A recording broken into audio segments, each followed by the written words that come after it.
नमस्कार, आप सभी लोगों को नमस्कार। ठीक है, तो अपन आगे बढ़ जाते हैं। पिछले क्लास में हमने देखा समांतर माध्य से जुड़े हुए क्वेश्चन। ठीक है, समांतर माध्य से जुड़े हुए क्वेश्चन देखा और 10 क्लास के लेवल का जितना भी क्वेश्चन था, लगभग जिस टाइप का क्वेश्चन था सब हमने कर दिया है। एक क्वेश्चन और देख लेते हैं बस। ठीक है, तो ये टॉपिक समाप्त हो जाएगा समांतर में। ओके, तो लास्ट क्वेश्चन करते हैं और एक क्वेश्चन आपको होमवर्क दूंगा मैं। ठीक है, तो देख लेते हैं क्वेश्चन।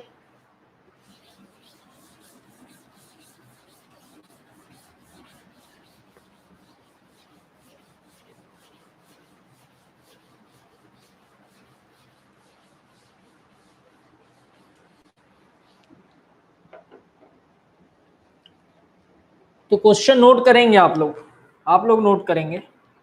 2 और 41 के बीच n पद हैं। 2 और 41 के बीच n पद हैं।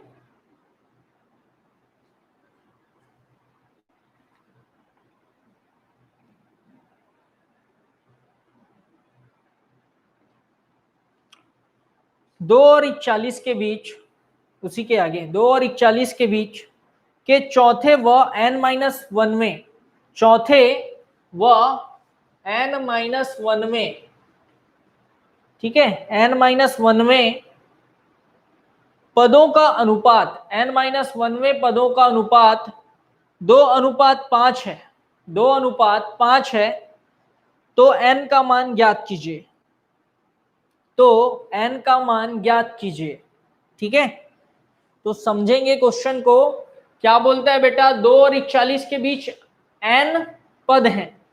n पद हैं, ठीक है, तो मैं आपको दिखा देता हूं n पद कैसे ले रहा है। ठीक है, तो अपन बोल देते हैं माना श्रेणी है। माना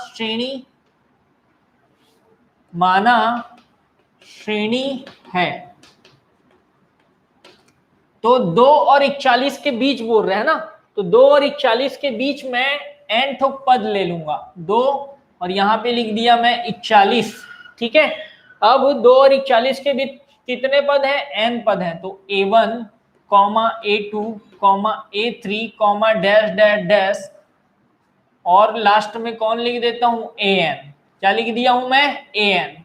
ये n ठोक पद किसके बीच में है? 2 और 41 के बीच में। सबको क्लियर है? मान लो 2 और 41 के बीच कितने ठोक टर्म है? n ठोक टर्म। n ठोक टर्म मतलब पद, a1, a2, a3 dash dash dash an। ठीक, ओके, ठीक है। अब देखिए यहां पे हमको दिख रहा है प्रथम पद क्या दिख रहा है? a=2 दिख रहा है। ठीक, और पदों की संख्या को मैं यहाँ पे कैपिटल N से शो कर रहा हूँ। कैपिटल N से शो कर रहा हूँ यहाँ पे पदों की संख्या को, क्योंकि पहले से यहाँ पे n ठोक पद है इसलिए। तो कैपिटल N इक्वल टू, यहां से a1 से an तक अगर मैं गिनता हूं तो टोटल कितने पद होते हैं? n पद। टोटल कितने पद होते हैं बेटा? n पद।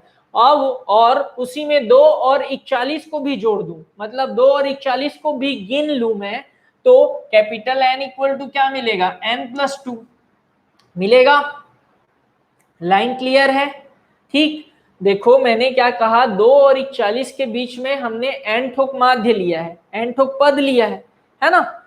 n ठोक पद लिया, उसी को मैं माध्य बोल दे रहा हूं। क्यों? क्योंकि ये 2 और 41 के बीच में है। ठीक, अब इसमें प्रथम पद क्या दिख रहा है मुझे? 2, और capital N equal to n+2 है ना। पदों की संख्या कितनी है? n+2। ठीक, अब देखिए L इक्वल टू क्या है यहाँ पे? 41। L इक्वल टू क्या है? 41 है। ठीक, इसी में फॉर्मूला लगा देते हैं, तो ये आएगा a+n-1 into d equal to 41। Okay, अब इसमें वैल्यू पुट करते हैं, तो ये आएगा 2 + n+2 - 1। कैपिटल N की जगह n+2 रख दिया हूं ना। ठीक, इंटू d इक्वल टू 41। ठीक, तो ये 2 उधर जाके क्या हो जाएगा? घट जाएगा, है ना। 41 - 2 हो जाएगा, पक्षांतर करूंगा तो और ये हो गया n+1 into D. Okay, n+1 into D. तो d इक्वल टू हमको क्या मिल गया यहाँ पे, 41 में 2 गया 39, तो 39 अपॉन n+1, 39 अपॉन n+1। इसको नाम दे दिए हमने equation number 1, equation number 1। Okay, clear है। इस क्वेश्चन में हमको किसका मान ज्ञात करना है, n का मान ज्ञात करना है। तो n ज्ञात करने के लिए मैं क्या पहले ज्ञात कर रहा हूं, d। ठीक, अब बोलते हैं प्रश्नानुसार। प्रश्नानुसार क्वेश्चन में क्या बोला है कि चौथे और n-1वें, ऐसी बोला है ना, चौथे और n-1वें माध्य पदों का अनुपात 2:5 है। ठीक है, तो लिख दिया मैं चौथा माध्य मतलब A4 है ना, और n-1वां माध्य मतलब AN-1। ठीक है, समझ आ रहा है बेटा। ठीक है, माध्य पद बोला मतलब A यूज कर रहा हूं मैं। ठीक है, कितना है अनुपात, कितना दिया हमको, 2:5 मतलब 2/5। हाँ, और कई ठोक बुक में इसको गलत दिया गया है, गलत लिखा है। चौथा पद और n-1वां पद का अनुपात दिया है, लेकिन वो क्या आएगा, चौथा माध्य और n-1वां माध्य का अनुपात। ठीक है, तो A4 upon n-1 equal to 2/5। ये कहां से लिख दिया मैं, क्वेश्चन से लिखा हूं। ठीक, अब A4 का मतलब होता है A+4D, और an-1 का मतलब A+n-1 इंटू डी। ठीक, ये आ गया 2/5। इसमें वैल्यू पुट करेंगे हम, तो a के जगह क्या आएगा 2, a के जगह मैं रख दिया 2, 4, d के जगह क्या रखूंगा 39, 4 इंटू 39 अपॉन n+1, और पूरे के बटे में क्या आएगा 2 + n-1 इंटू डी के जगह 39 अपॉन n+1 इक्वल टू 2/5। आ रहा है समझ। ओके, अब देखिए इसको मैं सॉल्व करता हूं, तो इसके हर में क्या है बेटा, 1 है ना, तो 1 और n+1 का लघुत्तम निकालूंगा तो मुझे मिलेगा n+1, मिलेगा ना। ठीक, अब ये n+1 का गुणा हम 2 से करेंगे तो हमको मिलता है 2n+2। ओके, और 39 का गुना 4 से कर देंगे, 4 से करेंगे तो हमको मिलेगा 156, 40 चौक 160 है ना, 160 में हम 4 घटाएंगे तो 156 आता है। ठीक है, आप लोग गुना कर लेंगे तो 156 आएगा। ठीक, अब नीचे का काम करते हैं उसी प्रकार n+1 और इस 2 का हर क्या है 1 है, तो दोनों का एलसीएम लूंगा मतलब लघुत्तम लूंगा तो मिलेगा n+1। ओके, मिलेगा ना। ठीक है,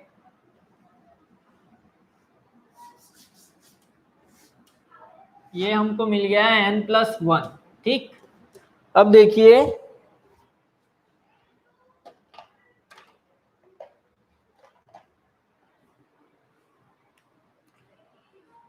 इस n+1 का गुना 2 से करेंगे तो आएगा 2n+2।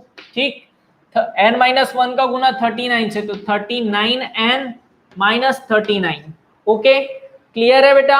अब देखो ये n+1 और n+1 कैंसल हो जाएगा जब सॉल्व करेंगे तो, क्योंकि एक भिन्न को दूसरे भिन्न से भाग देते हैं तो दूसरा वाला भिन्न पलट जाता है, उलट जाता है ना, तो ये उलट जाएगा जब इस भाग को मैं सॉल्व करूंगा, गुणा में बदल जाएगा ना, और नीचे का भिन्न पलट जाएगा, तो n+1 कैंसल हो जाएगा। ओके, और इधर क्या है आपका 2/5 है। आ रहा है समझ। ठीक है, तो देख लीजिए आगे बढ़ जाते हैं।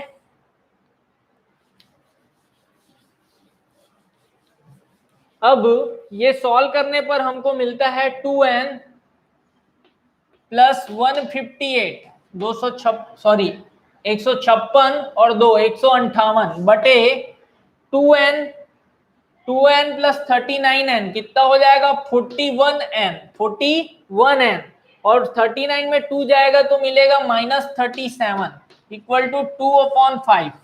लाइन क्लियर है। ओके, अब बेटा हम तिर्यक गुणा कर देंगे, तिर्यक गुणा करने पर, तिर्यक गुणा करोगे तो 5 दूनी 10, tan n आ गया।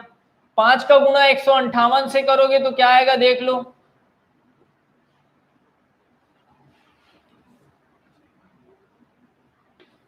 790।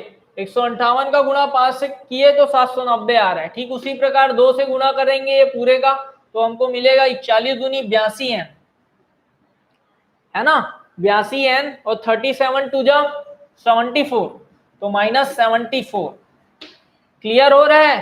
ठीक, अब पक्षांतर करेंगे, n एक साइड आ जाएगा तो 10n, उधर जाएगा तो क्या आएगा 72n।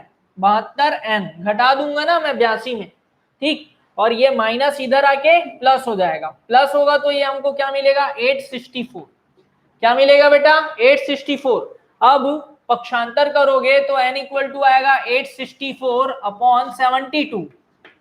ओके 72।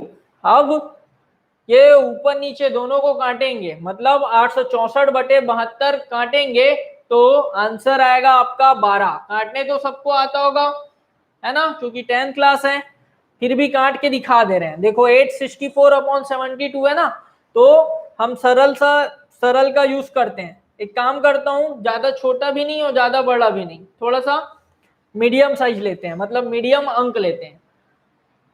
तो किससे काट देते हैं हम, 4 से काटते हैं, 4 से काटना स्टार्ट करते हैं। 4 दूनी 8, ठीक है, ऊपर नीचे एक ही अंक से भाग देना है ना, ध्यान रखना है। 4 दूनी 8, अब 6 को भाग देना है तो 4 एकम 4, 2 बचा, 4 छक्के 24। ठीक उसी प्रकार नीचे को काटेंगे तो 4 एकम 4, 3 बच रहा है, 4 अट्ठे 32। लाइन क्लियर है? ओके ठीक। अब फिर से मैं 3 से काट देता हूं इसको, 3 छक्के 18, 3 सत्ते 21 और 3 दूनी 6। ठीक, अब क्या दिख रहा है हमको 72/6, और 72 6 से कितने बार में जाएगा 12 बार में, ठीक है, 12 छक्के 72 होता है, तो n इक्वल टू आ जाएगा 12। n इक्वल टू क्या आ जाएगा बेटा 12। This is answer. नहीं दिख रहे हैं? ठीक है, यहां पे लिख देते हैं ऊपर में, इसको काटेंगे तो n इक्वल टू क्या मिलेगा 12, n बराबर 12। This is answer. आ रहा है समझ? ठीक है, तो नोट करेंगे इसे, नोट करेंगे। फिर एक क्वेश्चन होमवर्क के लिए दे रहा हूं मैं, उसको सॉल्व करना है घर में, ठीक। और इसी के साथ समांतर माध्य टॉपिक समांतर माध्य टॉपिक कंप्लीट हुआ, ठीक। इसके आगे अपन पढ़ेंगे n पदों का योग, ठीक है। ध्यान से करना है, सारे क्वेश्चन करना है जितना मैं कराया हूं आपको, है ना। उसके अलावा आपके बुक में जो क्वेश्चन होंगे उसको भी सॉल्व करना है आपको, ठीक है। और जो मैं कराया हूं उसको तो करना ही करना है, ठीक ठीक।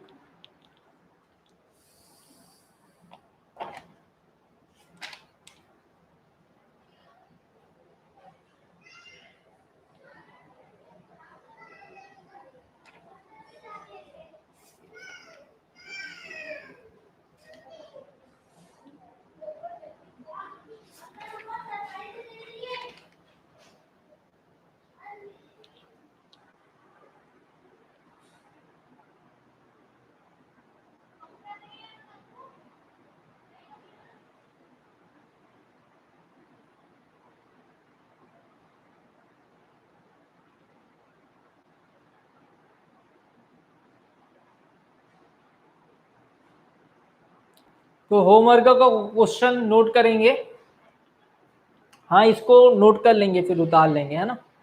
ये क्वेश्चन पहले नोट कर लो। 7 और 49 के बीच n पद हैं, होमवर्क का क्वेश्चन है। 7 और 49 के बीच n पद हैं,